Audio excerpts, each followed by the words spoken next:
Dans cette présentation qui va suivre, on va mettre en place toute une infrastructure dont une partie déjà est fonctionnelle, qui concerne Active Directory pour mettre en évidence la gestion des profils que l'on appelle itinérants.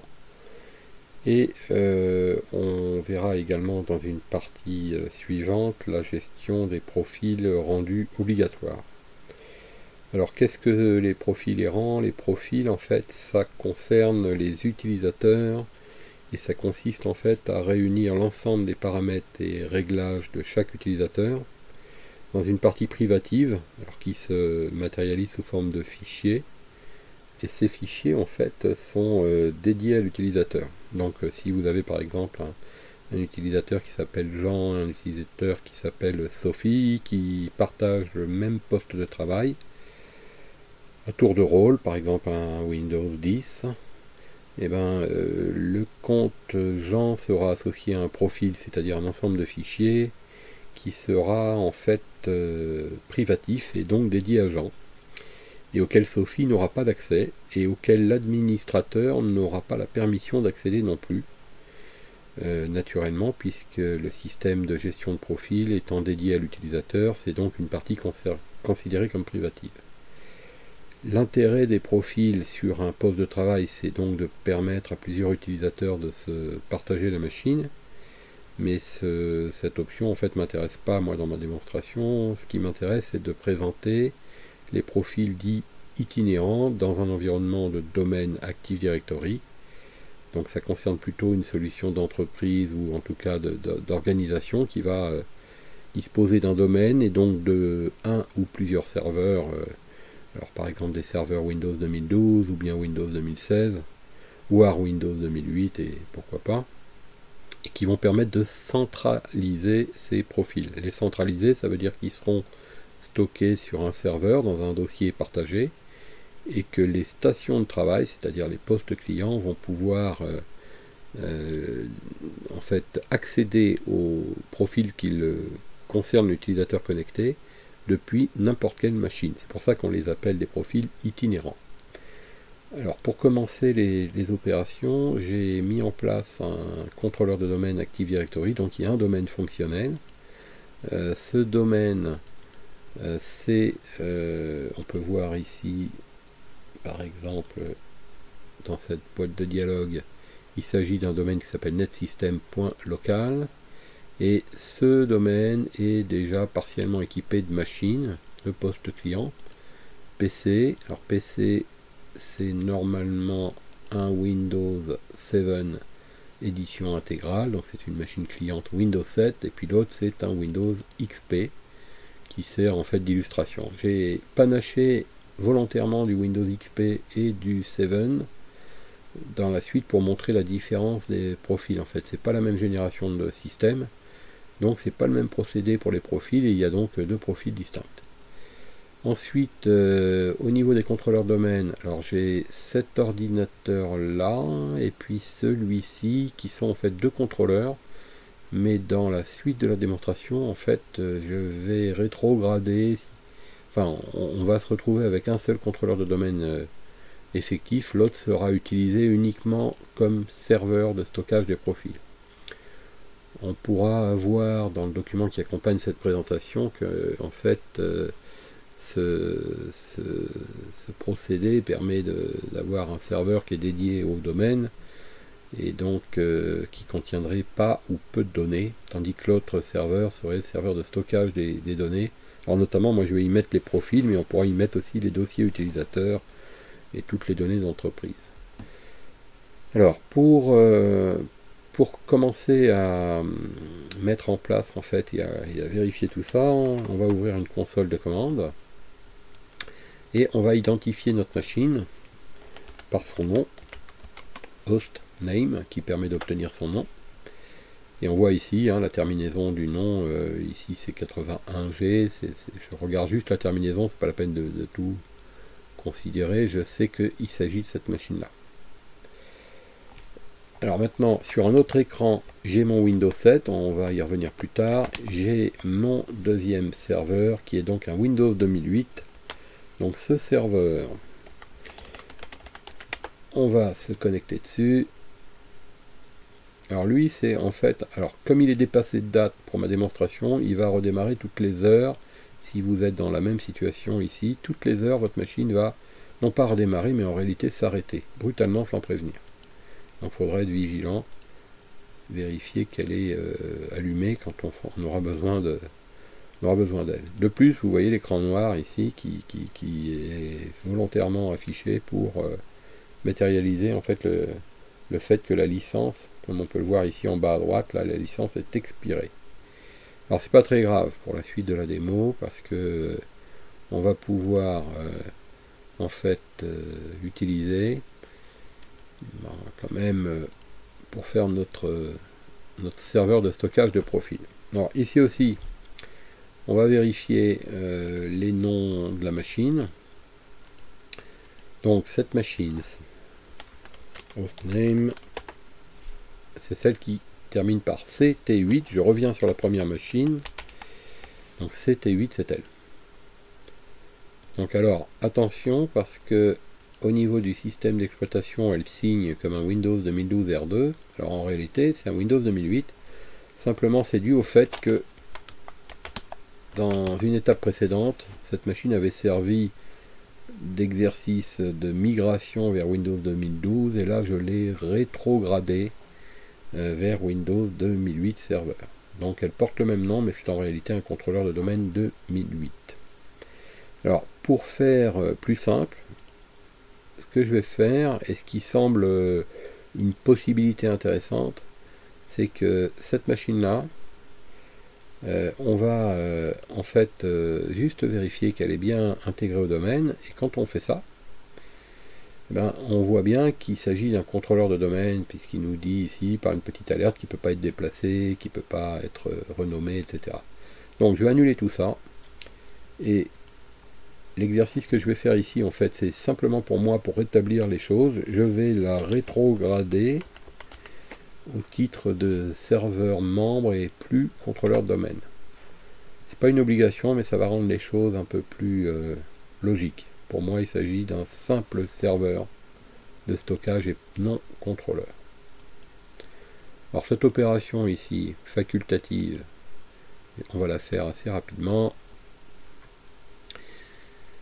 Donc on s'aperçoit qu'ici il me demande si je dois vraiment supprimer le domaine parce que c'est un contrôleur, donc de vérifier que je suis sûr. Il y a plusieurs alertes. Alors je ne vais pas m'épancher sur le sujet pour l'instant puisque c'est pas l'objectif, mais comme vous avez pu voir, j'ai coché toutes les cases, ce qui fait que lui il va vraiment être rétrogradé et il va se retrouver vraiment un serveur membre du domaine, et normalement il ne devrait plus apparaître dans les contrôleurs de domaine.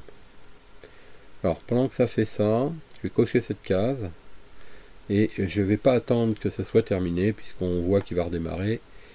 Voilà, ça va aller assez vite. Je vais retourner sur le premier serveur et on va attendre que ce contrôleur disparaisse d'ici. Donc c'était lui, hein, il devrait disparaître tout à l'heure. Et après, ce qui nous intéressera, nous, c'est qu'il apparaisse ici, en tant que simple serveur. Donc, on va revenir dessus, il doit être en train de redémarrer.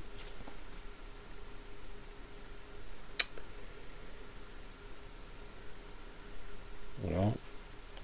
C'est assez rapide quand même. Alors vous voyez qu'ici, il n'y a plus le nom netsystem.local qui précédait en fait tout à l'heure le nom administrateur, ce qui montre déjà qu'il est plus contrôleur de domaine et qu'il n'est pas intégré à un domaine. Donc on va faire l'opération d'intégration. Tout ça, je le rappelle, hein, c'est un peu propre à ma démonstration ici, c'est absolument pas une obligation pour la gestion des profils. Hein. Moi je vais simplement m'assurer que ce serveur n'est pas contrôleur de domaine. Je veux faire en sorte que ce soit le cas. Donc on va fermer toutes ces fenêtres qui s'ouvrent. Voilà, on voit qu'il a quitté le domaine, il a gardé le nom de rattachement au domaine, mais il a quitté le domaine puisqu'il est sur un groupe de travail. Donc s'il est sur un groupe de travail, je vais l'intégrer dans le domaine NetSystem. Alors avant de le faire également, petite précision, vous voyez que il a une adresse IP de type APIPA, et ça c'est pas possible. En tant que serveur, il faut qu'il puisse être fiable et fixé par une adresse. Alors j'ai deux solutions, soit je mets en place une IP fixe sur cette machine, ce qui serait quand même plus rapide, plus simple et plus logique, ou soit je mets en place un DHCP, et en l'occurrence je ferai ça sur cet autre serveur. Alors, je pourrais par exemple ici venir installer un service DHCP et mettre en place la config automatique. Alors c'est ce que je vais faire. Pourquoi? Parce que le problème va se reposer pour mes postes clients. Donc j'ai intérêt à installer un DHCP. Alors je vais le mettre ici en place sur ce contrôleur domaine. On va mettre en place un DHCP. Quand ce sera terminé, on va retourner sur le serveur 2008 pour le mettre en automatique. Il est probablement déjà en automatique, mais pour vérifier qu'il a obtenu une adresse IP. Alors après, on peut se demander si c'est la bonne idée, parce que l'adresse IP qu'il va obtenir, on ne la maîtrise pas forcément. Là encore, deux solutions possibles. Si on veut la maîtriser, on pourra la réserver dans la configuration de ce serveur DHCP. On pourra faire en sorte que le serveur numéro 2, le Windows 2008, ait toujours la même IP. On ferait ce qu'on appelle une réservation. Ou bien on ferait en sorte qu'il ait une adresse IP qui s'enregistre dans le DNS, ce qui sera de toute façon intéressant, et on va mettre ça en place. Et comme ça, on ne se soucie plus de l'adresse IP, mais ce qui nous intéressera, c'est le nom de la machine. On va voir ici qu'il y a une notification qui nous invite à terminer la config. Alors ça, il faut le faire. Ça, c'est nécessaire parce que votre serveur DHCP, il est sous l'autorité d'un contrôleur de domaine, donc il va falloir l'autoriser. Si on ne le fait pas, à chaque fois qu'on démarrerait ce serveur, il s'arrêterait, et il faudrait le démarrer manuellement. Voilà. Donc ici on voit que le petit panneau jaune a disparu. On va pouvoir trouver la console DHCP et on va pouvoir commencer une configuration assez sommaire, assez basique, qui va permettre à nos postes clients ici, et donc à notre serveur 2008, d'obtenir une adresse IP. Alors on va faire une étendue très simple qu'on va appeler client. Adresse IP 172.30.0.1 pour la première, 172.30.0.100 pour la dernière. On ne touche pas au masque. On fait suivant, aucune exclusion, aucun retard de programmer pour l'instant. Durée du bail, peu d'importance pour mon exercice. Activer les options oui. Le routeur, alors même si j'en ai pas besoin pour cet exercice, j'en rajouterai un plus tard, dont ça sera cette adresse qu'il faudra conserver pour installer notre serveur. Les serveurs, alors moi mon serveur DNS c'est lui. On va donc vérifier son IP. On voit ici 172.30.0.252. C'est donc celle-là que je vais mettre en premier, et celle-ci je vais la supprimer. On fait suivant, on active, on termine, on vérifie ici que le petit panneau est bien resté au vert, ici, et à partir de là, on peut normalement éteindre la console, l'arrêter, et retourner sur le serveur numéro 2. Ici, toujours pas d'IP pour l'instant. On va vérifier ce que j'expliquais tout à l'heure, que ce serveur sur sa carte réseau est bien configuré pour obtenir automatiquement son adresse IP et les paramètres de DNS. Donc ça, c'est ce qui va lui permettre donc de négocier avec le DHCP qu'on vient d'installer. Et le simple fait de faire ça, en fait, va négocier une adresse. Alors soit on attend un peu, hein, il y a un processus automatique, ou soit on est un peu pressé et on demande un renouvellement d'adresse par cette commande là. Alors on s'aperçoit qu'ici il y a un souci, le client DHCP a obtenu une adresse IP qui est déjà utilisée sur le réseau, donc ça veut dire que j'ai pas pris soin de vérifier que l'adresse que je prévoyais, c'est-à-dire sur le serveur, je vais y retourner pour vous montrer, on va passer par là, j'ai pas pris soin, en allant un peu vite, de vérifier que dans mon étendue ici, alors, dans cet intervalle de valeur, il y a sans doute déjà un poste client qui doit être allumé et qui possède une adresse IP ici. Alors deux solutions, là encore, soit vérifier, nettoyer, corriger, ce qui est quand même ce qu'il y a de mieux à faire, ou soit ici, refaire un renew, tenter de renégocier une nouvelle adresse, voir si les choses se rétablissent. On peut se rendre compte que c'est le cas ici. Il a obtenu la deuxième. Par déduction, vous en déduirez donc que la 172.30.01 est déjà attribuée à une machine qui serait allumée. En l'occurrence, ça peut être mon Windows client. Alors peu importe son adresse, comme on l'a dit tout à l'heure. Ce qui m'intéresse, c'est que cette machine-là ait une IP fixe et qu'elle ait aussi, et ça on peut le vérifier en faisant ça, l'indication du serveur DNS qui est ici 172.30.01 0252 qui va lui permettre de joindre la station au domaine. À propos du serveur DNS, remarquez également une chose, il y a une première indication, c'est pas facile de le voir ici, qui s'appelle 2.2.1 et ça veut dire que elle est au-dessus de celle-ci et donc elle est prioritaire. Alors d'où vient-elle? Là à nouveau, on poursuit dans les explications relatives au DNS. Ça veut dire que cette adresse ici, IPv4, qui est 172.30.02, là, c'est celle qu'on voit ici, a négocié avec le serveur DHCP, donc adresse masque passerelle DNS, mais en parallèle, il y avait aussi une connectivité IPv6 qu'on peut voir ici, qui est activée. Et cette connectivité IPv6, elle a un DNS, ici, qui est activé. Et du coup, ce DNS, comme il est fixe, vous voyez, ici, il obtient l'adresse DNS locale, 2.2.1, c'est l'équivalent IPv4 de 127.0.0.1, c'est-à-dire l'adresse de bouclage. Alors ça, c'est très mauvais, parce que si je laisse comme ça, cette machine va penser que son DNS prioritaire, c'est celui-là. Et s'il n'y a pas de DNS sur cette machine de fonctionnel, ou bien s'il y en a un mais qui n'est pas en mesure de répondre aux bonnes requêtes, et ben ça va tourner en boucle. Donc on va cocher cette case pour qu'il obtienne de la part du DHCP les paramètres DNS, y compris pour IPv6.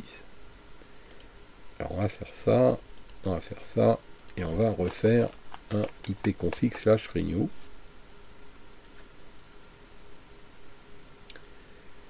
Et on va voir ensuite, voilà, que les serveurs DNS, alors le serveur DNS a disparu IPv6 parce que côté de mon serveur Windows 2012 qui est donc cette machine, je n'ai pas entré de paramètres ici. Donc ça me sécurise, il n'y a plus de problème d'obtention d'adresse à partir de ce moment-là. On va fermer tout ça. Sur cette machine serveur, on va revenir sur ce qui va nous intéresser précisément ici.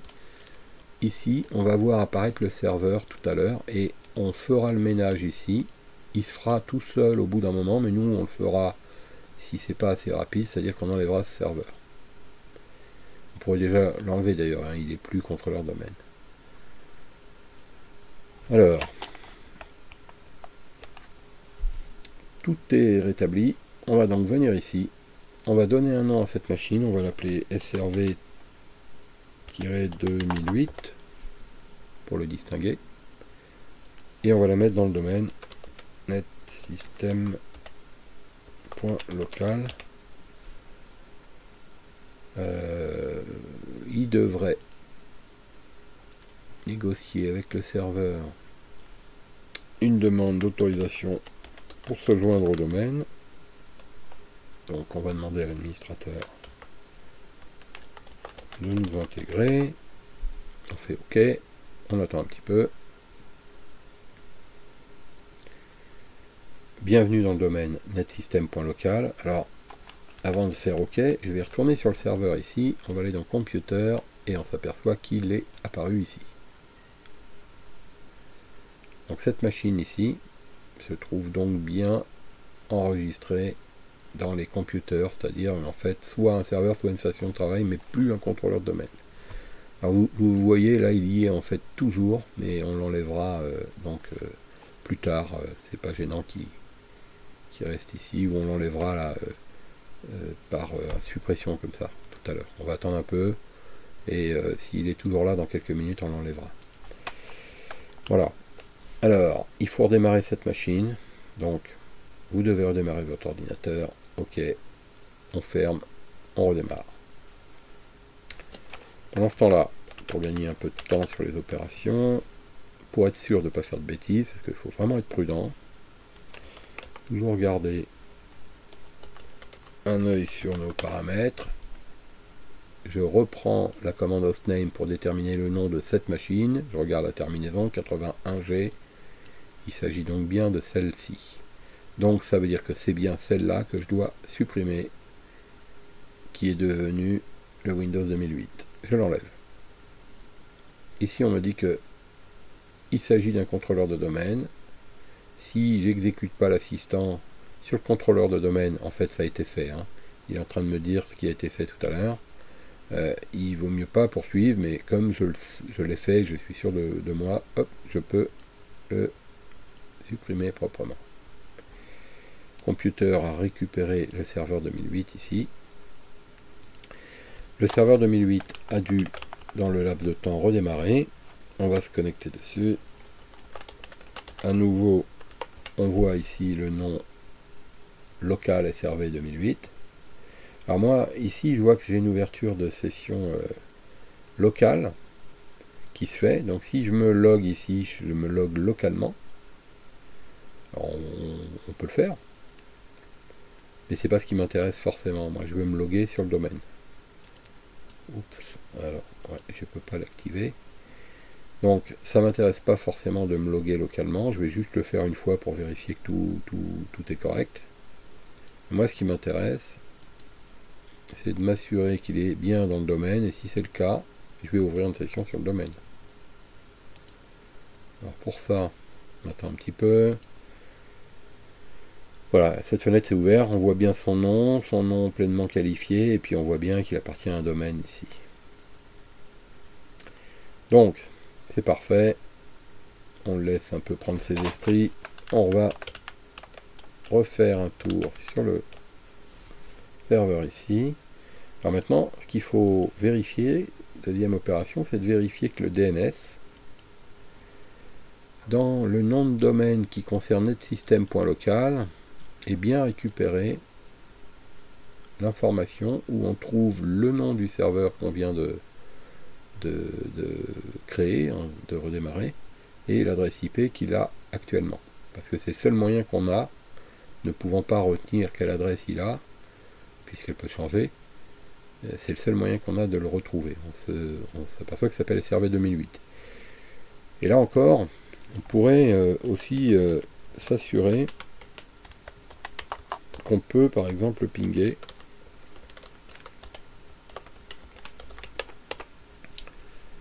et qui correspond bien à l'adresse qu'on a pu remarquer ici. Il n'y a pas d'ambiguïté, c'est bien lui. Voilà. Alors, le DNS c'est correct. Maintenant, on va pouvoir s'occuper du poste de travail. Alors, poste de travail, celui-ci a déjà été utilisé également, donc il va normalement pouvoir se loguer. Mais ce qu'on va faire, c'est que lui aussi, on va le mettre en DHCP, parce que on veut qu'il soit pas en risque de conflit avec le serveur 2008. C'est en fait ce qui a dû se produire tout à l'heure. Bon, là, on s'aperçoit que il répond bien dès que je fais une sollicitation par rapport au domaine, il cherche bien à m'authentifier. Donc, on peut considérer que ça a l'air d'être correct. On voit, en tout cas, on va voir. Alors, vous voyez là, dès que je veux faire un paramètre modifié ou accéder à un paramètre système, comme il y a une stratégie de domaine qui ne me donne pas l'autorisation aux utilisateurs standard de le faire, bah, il me demande le mot de passe de l'administrateur. Donc c'est bien lui qui était en conflit tout à l'heure avec le contrôleur, enfin avec le serveur 2008. Donc on va se mettre comme ça et comme ça pour être sûr qu'à l'avenir il n'y a plus de problème. On va faire la commande vérif habituelle, ipconfig /release. Alors release c'est pour relâcher l'adresse. Je vais me retrouver sans adresse comme on peut le voir ici. Et ipconfig /renew pour renouveler une demande d'adresse. Attention, j'ai fait une faute. Il va négocier avec le serveur DHCP de Windows 2012. Il me donne la 03, si vous vous souvenez bien, c'est la suivante. Il me donne la passerelle, le masque, et si je fais ipconfig /all, en bas de l'écran, je pourrais trouver ici le DNS. Alors il faut bien faire attention ici, serveur DNS, qu'il est correctement installé. Lui aussi, je peux par exemple vérifier qu'il est capable de pinguer le serveur. Alors je vais aller un petit peu plus loin dans le test, je ne vais pas mettre la terminaison point local, parce que normalement, elle est déjà déclarée en tant que suffixe. Donc si elle est déclarée en tant que suffixe, j'ai donc plus besoin de la mettre, puisqu'il va le suffixer à chaque fois que je vais taper quelque chose. Comme on peut le voir ici, ça va donc être plus simple, dès que je vais vouloir m'adresser à ce serveur-là, simplement l'appeler par SRV 2008. Voilà, donc ça fonctionne. On retourne sur le serveur 2012. Maintenant, on va faire une configuration relative au compte utilisateur. Alors, comme il y a déjà sur ces serveurs un certain nombre de comptes qui existent, il y a Alice par exemple, on va en créer de nouveaux. Et on va commencer à travailler cette notion de gestion de profil itinérant. Pour les opérations de profil itinérant, on va passer sur donc une solution sur laquelle on va mettre en place des dossiers partagés sur le serveur Windows 2008, mais ici sur la console de gestion de nos utilisateurs qu'on trouve donc ici, on va déclarer les comptes utilisateurs puisque c'est lui le contrôleur de domaine. Donc les deux serveurs vont jouer un rôle complémentaire, il faut donc que les deux serveurs soient allumés en permanence pour assurer en fait la gestion des profils.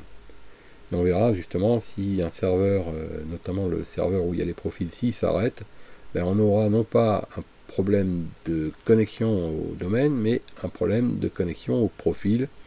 Et vous verrez tout à l'heure qu'il y aura dans ce cas-là un petit message d'erreur côté client. Voilà, donc je ferme tout ça. On va poursuivre nos opérations sur la gestion des profils, donc mise en place, préparation, discussion autour de ce thème avec répartition sur nos deux serveurs.